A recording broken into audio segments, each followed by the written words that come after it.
Right, what you're looking at here isn't the end of the petrol-powered Mini hot hatch. Nope, Mini's still making the JCW in both gasoline and now even in electric version. They even got the Countryman JCW doing the same. This though, well, this is something different. This is the Mini John Cooper Works Aceman, the brand's first ever electric performance crossover. Mini calls it a crossover, but I call it a bit of a curveball. It's about the same size of the original Countryman. Weighs more than your mate's fully loaded Range Rover Evoque after Christmas dinner. And it wears Mini's loudest badge, JCW. So is it any good? Or is this where the JCW badge goes to soften up a bit? Let's skip the marketing fluff and find out. First performance impressions, let's see.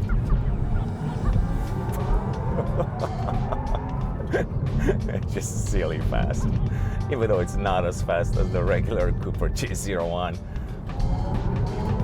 Wow, that instant torque, so addictive, extremely addictive. Once again, 0 to 62 in 6.4 seconds, but honestly, this car absolutely feels faster than that. 258 horsepower, 258 pound-feet of torque. And if you hit that boost mode rocker switch on the steering wheel, you unlock another 27 horsepower for a few seconds. Perfect for overtakes or just showing off at the lights.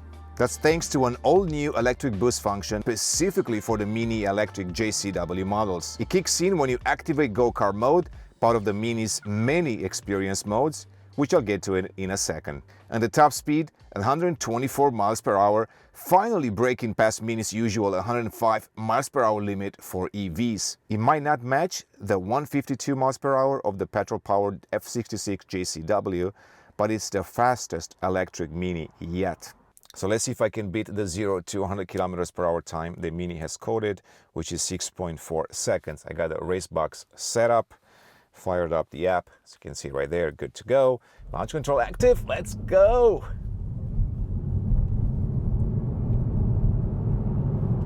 All right, let's see what we got. This was a pretty good one. 6.42, so we're right on the dot right there. 6.42 without the 1 foot rollout. If you use the 1 foot rollout setting, it will give you a little bit of a better time. So there you go. I guess Mini, it's right on the money with 6.4. Now let's talk about the handling and the weight balance of the car. Of course, this new Mini JCW Aceman comes with a price, and that's the weight.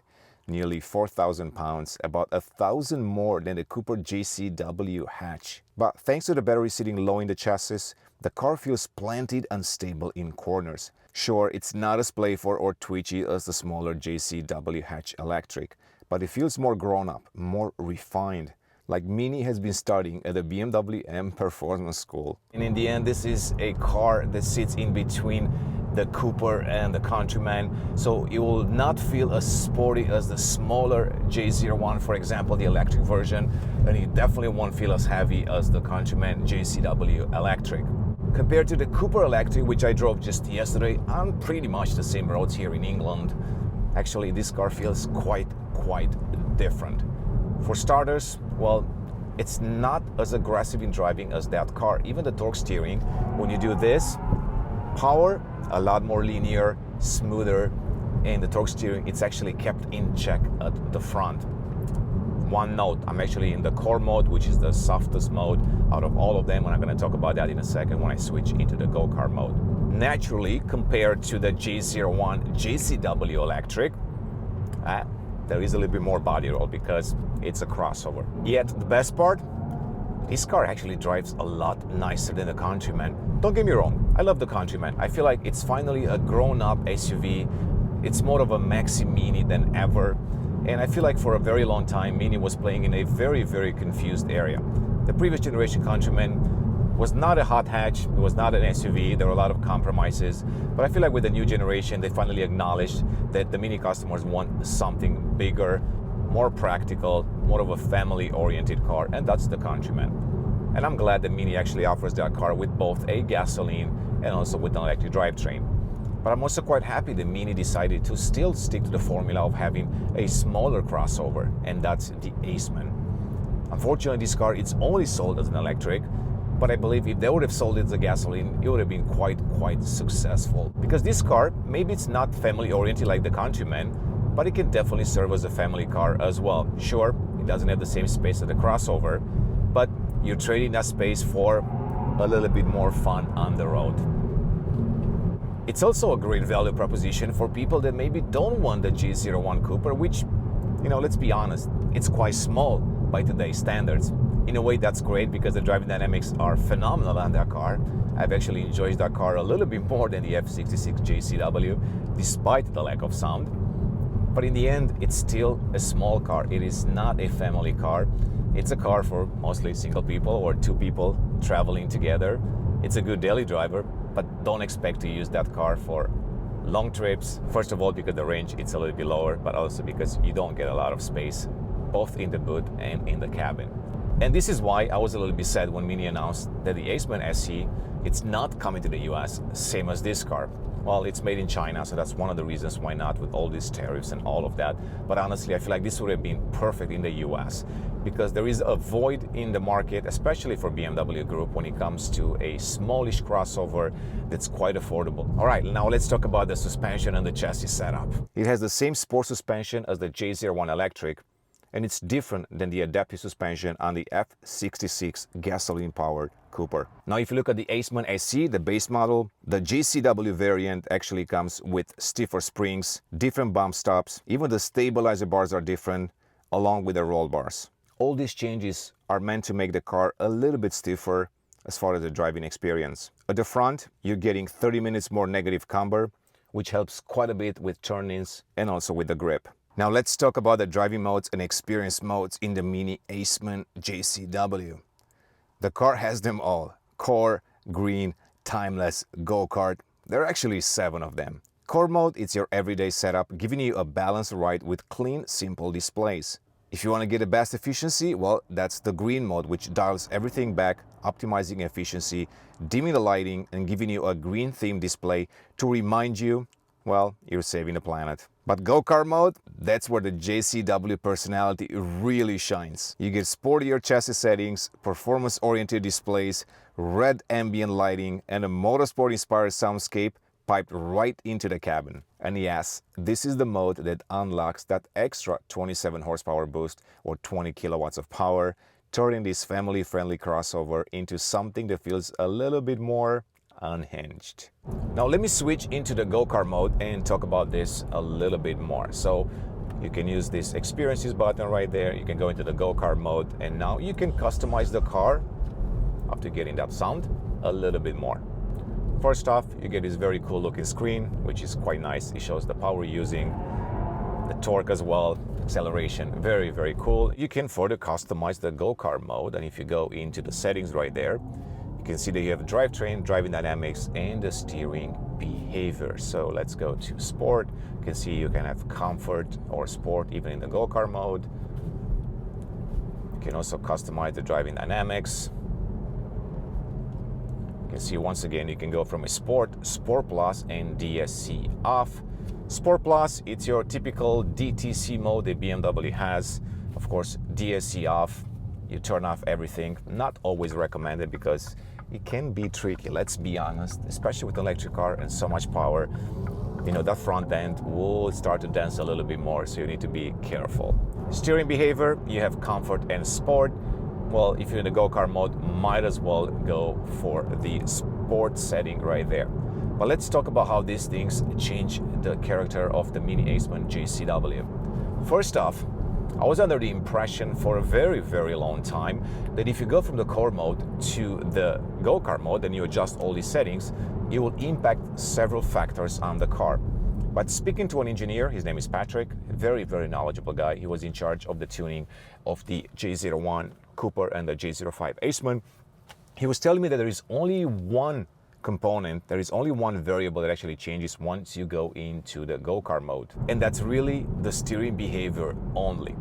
So if you drive these JCW cars, you will notice that in some ways the car stiffens up quite a bit. I was under the impression that it will also change the settings quite a bit on the suspension, but that's not true. So what I've learned from Patrick was the fact that Once you get some additional forces into the steering by going to the Sport or Sport Plus mode, essentially the entire car feels a little bit stiffer, but that's really because of the feedback and the actual forces coming from the steering wheel.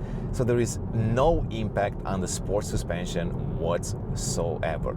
There is also no impact on the drivetrain. Essentially, it's the same drivetrain, nothing changes there unless you use this boost mode, which, like I said earlier, gives you about 27 additional horsepower for 10 seconds at a time. As you can see that countdown right there. What I've also learned from Patrick, which is quite interesting, is the fact that when they do development for the JCW cars, they're always looking to change first the suspension of the car. So they do all the adjustments on the suspension to find the right balance. So let's start with that. With this car, they wanted to find a more comfortable angle compared to the J01, but of course, not as comfortable as the Countryman JCW. So clearly, the suspension settings sit somewhere in the middle of the two. Because the car is heavier than the J01 electric, of course, they need to implement all these hardware changes compared to that car and also compared to the Aceman SE. Now, why the sport suspension and not the adaptive suspension from the F66? They've tested both. I was told that they've tested both, but the supplier that actually develops these suspensions for electric cars apparently wasn't as good as for the F66 gasoline car, and essentially they were getting actually better performance out of the sport suspension. And what's nice about this sport suspension is the fact that it really doesn't change at all as you go across all these modes, like I already mentioned. So essentially, even though it might feel a little bit stiffer and a little bit bumpier in the Go-Kart mode, that's actually just simply because you're getting this additional feedback from the road through the steering wheel. The suspension is the same. Now, compared to the G01 and the F66 JCW that I drove yesterday, it's actually a lot nicer. It's not as twitchy, especially on these back roads around here in England. The F66 was quite bumpy, the G01 wasn't as bumpy, and you would see that in that video as well. This car simply feels planted on the road without that additional bounciness, yet at the same time, it gives you that confidence that you can still corner the high speeds without losing traction. Now, after they change the suspension to fit the character of the car, then they work on the steering. And this is why you see this, bigger difference in the steering feedback when you go from the core mode to the Go-Kart mode, Sport and Sport Plus, or from Comfort to Sport and Sport Plus, because it stiffens up quite a bit, and that helps, especially when cornering and when going fast. Now, if you go to the Comfort mode, the idea was to get actually a very light steering, which helps you with driving in city centers. Because if you drive in a city center, you want the car to turn easily, especially on tight roads or narrow streets in the city or stop-and-go traffic. You want the car and the steering to feel as light as possible, even when you're parking, for example. But also at the same time, the variable steering adjusts quite a bit based on the speed. So in either mode, if you go slower or faster, the steering forces will adjust based on the speed, and of course there are other parameters that they take into consideration, like the angle of the wheels as well. So a very, very different suspension setup, let's say, compared to the BMW side of things, where some cars come with a variable damper suspension, which you will notice a huge, huge change in the suspension setting from Comfort to Sport and Sport Plus. Since we're on the topic of steering, here we go. Floor in the car. Let me try one more time. Maybe you get a better idea when I do this. So a bit slower, floor it. Torque steering, it's actually pretty nice in this car. Of course, it's heavier, so naturally that will have an impact on that as well. But I can tell that they didn't want this car to feel too twitchy, uncontrollable. They wanted to feel really like a crossover. And honestly, I like this setup a lot more than on the J01. With the J01 electric, I feel like you need to work that car, you need to be in control of that car at all time, and you need to be very, very careful, because it can break traction, especially when you're flooring that car. And the torque steering, it's a little bit weird at first if you're not used to that. High performance grip tires come standard. Those are your summer tires on all electric JCW models, including the Aceman. Now you need some serious braking power to stop this car. So Mini is giving this new Aceman some JCW brakes with the red calipers, along with high friction sport pads. And check this out, 19-inch aero-optimized JCW wheels, which look fantastic in this theme. It's a JCW in the end, so design-wise, you will get gloss black trim as standard, black side skirts, aero blades at the C-pillars, a rear spoiler, and even red vertical reflectors in the diffuser, and they look really sporty, selling this car as a proper JCW model. And the new red, white, and black JCW logo, well, it's inspired by the checker flag of motorsport, a little nod to Mini's racing heritage. Inside, you will know this is a JCW first by looking at the seats. You will notice these vegan seats, which come with JCW red stitching, same as the steering wheel, which gets the same red stitching and a nice looking strap with the black and red colors. The fabric on the dashboard, same black and red theme, but it's a bit controversial. A lot of new customers are wondering how this is going to hold up over time. Space, well, this is where the car really shines compared to the J01 electric or the F66 JCW Cooper. It's about the size of the previous generation Countryman, but the cabin actually feels a little bit roomier. There is plenty of room for 4 people, 5 might be a stretch. You can still pack your weekend gear, and you can even take your family with you with a couple of smaller car seats. It's an electric car, so let's talk about the electric range and also about the battery pack. It has a battery pack with a capacity of 54.2 kilowatts hour, giving you a range up to 355 kilometers on a WLTP cycle. Well, in rear-wheel driving, expect a bit less range, because if you get behind this wheel, efficiency it's not at the top of your mind. Now, this is your typical mini electric car, so you're getting 11 kilowatts of AC charging in the home, or up to 95 kilowatts of DC fast charging on the go. That's 10 to 80% in under 30 minutes, depending on the charger and model. Is it enough? No, I feel like Mini could have done a lot better when it comes to fast charging in this car. In the end, even the BMW iX45 gets 175 kilowatts, which makes a huge difference, especially when you're doing snack charging. Because it's 2025 and it's not just about performance, it's about tech as well. Customers demand a lot more tech in the cars these days. The Aceman JCW can be equipped with 12 ultrasonic sensors and 4 surround view cameras, making it clever enough to scan for parking places and even park itself when things get tight. It also features remote parking, letting you park with your smartphone using the Parking Assistant Plus package. Inside, it's exactly what you see in other new Mini products. You have this large OLED touchscreen. It's round and very cool looking. It is powered by OS 9, operating system 9, which essentially has the same base as the BMW iDrive 9 system. Even though it's a JCW, this will be a good daily driver for a lot of people. You can see right here, I'm traveling on normal roads right now, and I'm going at normal speeds, about 50-55 miles per hour, staying within the speed limit here. So you can see, very comfortable car as a daily driver. It doesn't feel too stiff, actually feels pretty nice. The seats hug me nicely. They're not too small for my body type. I'm also quite tall and I have plenty of space at the front. The seat, as you can see, I can go further back a lot more. Naturally, that's going to make it a little bit difficult for people behind me. The car, it's also equipped with a lot of driving assistant features. Of course, you've seen this in other Mini videos. It doesn't have the full suite that you would get in a high-end BMW, but there are quite a few of them that make daily driving a little bit easier for people. Now let's talk about the go-kart feeling. That's such an important topic at Mini. That's something that you hear every single time you talk to someone at Mini or you watch a presentation, go-kart feeling. And I've talked about this in the past as well with different Mini products, including the Aceman. I've had a chance to drive the base Aceman AC in Copenhagen, Denmark, and I talked about that go-kart feeling in that video as well. And I don't think my opinion has changed much from then. So, if you still want that go-kart feeling that you were getting in previous Minis, even though it's a little bit different than that, then you should stick to a gasoline-powered Mini, because I feel like that experience is a little bit more analog in that car, and it reminds you a little bit more about the iconic Minis.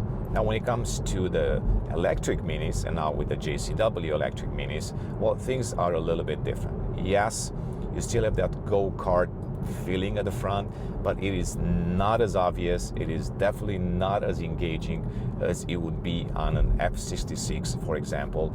Countryman, I'm going to take that out of the equation because the car is a little bit too big for a normal 4-cylinder engine, and it can feel a little bit sluggish. And I feel like the Countryman JCW had a little bit more of the go-kart feeling compared to the regular one. So that's really just a one-off. Yet, in many ways, it is still recognizable as a Mini. You get plenty of feedback. You feel like you're in a go-kart sometimes, especially with the smaller Mini like the J01. But this is just a new interpretation of that go-kart feeling. And honestly, I am okay with that because I am not going to buy the Aceman JCW to have the same driving experience as a J01. I want just a little bit of that Mini DNA, yet at the same time, I want this car to be a perfect daily driver. Well, that sound that you just heard, you can turn it off if you want, even though it's kind of cool because it's futuristic, yet at the same time, it tries to induce a little bit of an exhaust noise in the cabin. So at least it's a little bit more engaging than being a completely silent cabin. I'm not going to focus on the efficiency and the range today because I've been driving this car like I stole it, so it wouldn't be fair to the car, because once you do this and then you brake and you do more, then clearly it will have an effect on the range and on the efficiency. Hopefully in the future I can drive this car for maybe a week at a time, and that way I can focus simply on getting the best range, best efficiency out of the car. It's 355 kilometers enough? Well, it depends where you live. I would say if you live in the US, of course, that could be a little bit challenging. You know, we have bigger distances to travel every single day, but if you live in Europe, if you commute daily in a city, this is more than enough. And honestly, the infrastructure in Europe when it comes to DC fast charging, it's a lot better than in many parts in America, maybe with the exception of California. Are there any drawbacks and negatives to this car? From a driving perspective, no. From an interior perspective, maybe. I guess I'm going to echo what a lot of Mini customers have been saying for the last few months. They feel like the car, even though it's advertised as more premium than before, they feel like it's missing some of the touches they've had in the past. One of them, for example, which is interesting enough, it's leather. Mini decided they wanted to go vegan-free with their products, and they did with the new generation, but a lot of customers still want to have leather in their cars. And that's one of the big things that I see all the time when I drive a Mini. They feel like the price has increased, but the leather, well, it's not there anymore. Hopefully Mini will reconsider this in the future, especially with higher end models like the Aceman and the Countryman. Also, the plastic inside the car. Well, they have a good point right here as well, because some of the plastic inside the car could be a lot better. At least you're getting very minimal piano black, gloss black plastic compared to a lot of the BMW cars, which are full of piano black, and you can see these scratches quite easily. You're getting this matte plastic all around. Some of it feels premium-ish, I guess, premium-ish, okay, premium-ish, it's a new word, and it's not too bad, but like this area right here, that's just a little bit too cheap. Well, when you touch this door handle, even though at first glance it looks quite premium, the feeling it's not. Maybe I'm spoiled by sometimes products like high-end BMWs or Rolls-Royce, or when you touch something, you get either a cold or a warm feeling. In this case, it's just flat, I would say. So in many ways, I wish this one maybe had a little bit more chrome, but then of course, it's all about sustainability, so Mini decided to go with plastic, especially recyclable plastic in the car. The fabric, I talked about this a little bit, but let me give you a little bit more context. I asked Mini if they've done any research on the durability of the fabric, and they said yes. I've asked what happens if you drive a convertible, for example, and you get a lot of dust inside. Will it be easy to clean? Will you be able to maintain it? Their answer, of course, they're not going to say anything else, was that yes, it's easy, we've tested it, it's easy to clean. There is something underneath this fabric that stops any liquid from going further than that. I haven't tested it. Maybe towards the end of the cycle of a press car, I'll do one of those tests and I'll try to pour some water and see what happens. But for now, I'm just gonna have to take their word at face value. The last thing that I wish Mini would change in their cars, well, is the head-up display. We have the same type of head-up display as in the previous generation. In my opinion, it's a little bit too small, especially in a car like this, which is quite big, on the Countryman. They could have probably tried to re-engineer that head-up display, so you would have a projection on the actual windshield versus that little projection screen right there, which sometimes could be quite tricky because You have to adjust it all the time, and even now at my height I try to find the right angle and it just feels a little bit weird. So I asked about that in the past as well, and they were telling me that because of the packaging, because of the setup of the cabin and all of that, they weren't able to get that projection onto the screen. As you can see, it's got a different angle, so it's a lot harder to do that on a BMW car, for example. Keep in mind, a car like the Aceman and the G01 Electric, they have to be aerodynamically shaped a lot better than anything else in order to get good efficiency out of it. Tires, well, I'm riding on 19-inch right now with sports tires, and you feel that. You can definitely get a lot more road noise through the cabin, and you can also feel the front end a lot more through these tires. They're not the most comfortable tires. I'm assuming they're also not the most efficient tires, but then again, you're probably trading that for a better look, because it's always nice to have big wheels and tires on a car.